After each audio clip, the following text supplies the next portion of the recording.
everybody and welcome to the Toffee Blues match reaction of Everton's 3-2 win against Crystal Palace at Goodison Park, the game that has ensured, thankfully, another season of Premier League football at Everton. It is probably the most Everton game of the season to describe, really. The first half, absolutely dreadful.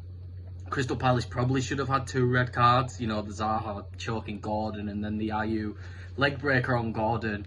It was the first half to forget, and it really did look like it was going to be one of those games again, like Brentford and like so many other games against teams we should be able to beat this season, where we've just capitulated under the pressure. It really looked like that, you know. The first goal was a Mateta header, left him wide open, put Mykolenko on someone who's 6'4", I believe the commentators were saying. And then the second goal was just typical Everton, mistake from Seamus Coleman.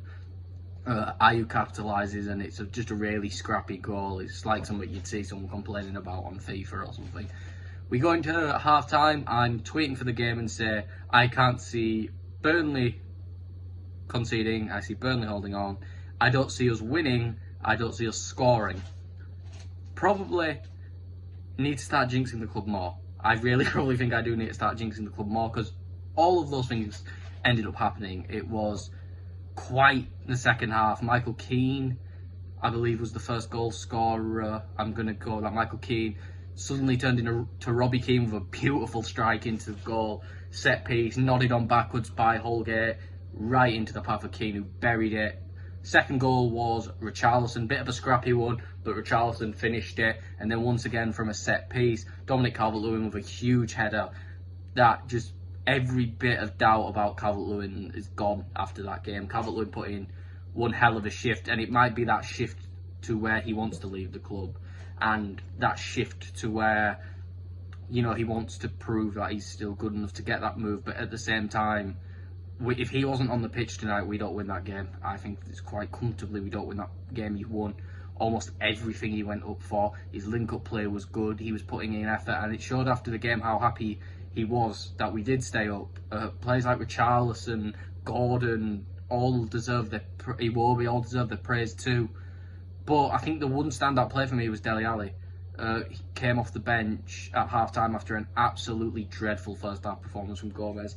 One of the worst performances I've seen from him, in my opinion. It was that bad. But then, you know, Dele Alli just lit the game up. You know, it was weird. We looked like we actually had a midfielder who could string a pass together, who could win the ball, who could go forward with the ball, and Dele Alli did everything for us. Everything that we could have needed, Dele did, and I think he was probably the key player in us winning that game. That change from Frank, that decision to say we're just going to go for Crystal Palace's throat and see what happens, it worked. 3 goals. After the third goal, fans were on the pitch. After the game, fans were on the pitch. You know, I saw a lot of Everton fans before the game saying if we actually invade the pitch after beating Crystal Palace, really, we're running on the pitch after ensuring survival, we shouldn't be looking at that. But in these circumstances, I don't blame the fans at all. In these circumstances, it was pure emotion, it was elation, it was weirdly similar to the 1994 game against Wimbledon that kept us up. It was just the most Everton thing ever. But all that matters is that we've ensured another season of Premier League football, giving Frank a chance to buy the players he wants with the funds there to maybe build a team that not can compete next year, but that can maybe get that top half finish. We can show that progress under Frank, and I think Frank deserves that. I think Frank's been a revelation at Everton, not for results, but for passion, how much he cares for the club, and how much he can seem to get out of the players. He must have had one hell of a team talk at half-time. I hope we get to see, you know, a video of that team talk at half-time one day, because that was fantastic. The last time we came back from 2-0 down was against Derby in 1977, I believe I saw. So to see us come from 2-0 down to ensure survival, another season in the Premier League, you know, to keep that record of never being relegated, you know, quite a record to have for a team like us that have had so many scares over the years. I think it's fantastic, and I think every player, you know, besides Andre Gomez, to be honest, deserves to be applauded off that pitch, deserves to be hugged, deserves everything they're going to get after this game. Even Tom Davies, you know, they showed him going through the tunnel, and, you know, he sounded so happy, hugging everyone, saying, I can't believe we've done it, come on. It's unbelievable. It's hard to really put into words everything about that game, you know.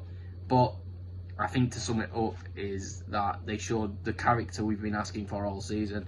And if they can show that character, I don't expect that every game, but because it's just unrealistic, you know. I watch this club for enough now, but you get that 80-90% of the time. There's no reason this club, with the right players in, can't finish top half next season. And under Frank, I'm stupidly going into next season quite optimistic. So thank you all for watching this live reaction. I'm sorry if it's a bit jumbled. I'm all over the place right now after that game. Please like and subscribe. Follow Toffee Blues on Twitter. Follow me personally on Twitter at Callum Brannan 3. Thank you all.